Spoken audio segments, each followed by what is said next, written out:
Wito huo umetolewa na katibu wa jimbo la Nyanda za Juu Kusini mwa Tanzania, Mchungaji Lupakisyo Mwakasweswe, wakati akizungumza katika semina maalum ya malezi kwa kanisa siku ya Sabato iliyofanyika kanda ya Mbalizi, ikiwakutanisha waumini kutoka mitaa mitano kwa lengo la kuimarisha kazi ya Mungu. Ili kanisa lina mwongozo wake. Utaki mwongozo wa kanisa hili, chagua lingine.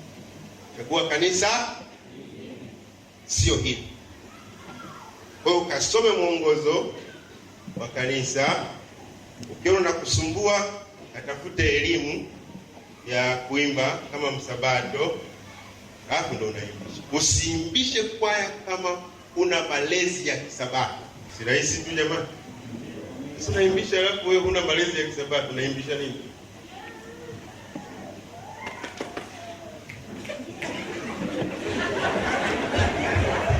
Inawezekana kupitia mtu fulani anaingiza mashetani.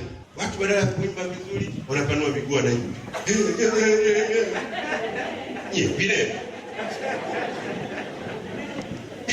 Ndio hapo ndio wanaruka kama nani, wana malaria. Kifua mbele. Wanakata kodi. Roho nabii ananiambia Roho Mtakatifu hajidhihirishi katika uimbaji huu.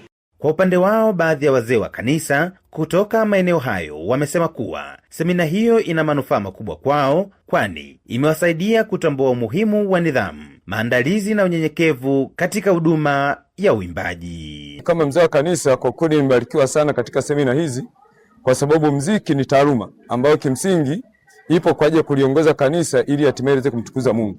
Sasa mimi kama mzee wa kanisa nimeamua nitachukua kabisa nafasi ya kuweza kulisaidia kanisa langu kwa namna ya pekee ili hatimaye waweze kuendelea kumtukuza Mungu katika kweli ya Kristo.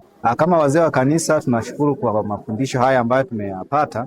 Nadhani yanatuongoza moja kwa moja kwenye kusimamia sasa walimu pamoja na viongozi wa kwaya. Nao viongozi wa kwaya katika kanda hiyo wamesema mafunzo hayo yamewapa mwanga mpya juu ya namna ya kuongoza kwaya zao kwa ubora zaidi, huku wakiahidi kufanyia kazi maelezo waliopewa. Kwaya yetu tutaidumisha vizuri zaidi na kuiboresha pia na kuweka mfumo ambao mchungaji anaotaka, ili tusiweke midundo ndani ya kanisa. Yapo mabadiliko, hasa kwa siku ya leo tumebarikiwa sana tukiwa na mchungaji huyu Mwakasweswe. Tumebarikiwa sana, hivyo tutaenda kulitendea kazi katika mambo ya semina ya muziki. Kama mwalimu kwa hili somo la leo litatusaidia katika kwaya kutoka ile hatua ambayo tulikuwa nayo kwenda hatua nyingine. Yaani kutoa pale tulipokuwepo tupeleka hatua mbele zaidi. Samuel Mpogole, Hope Channel Tanzania.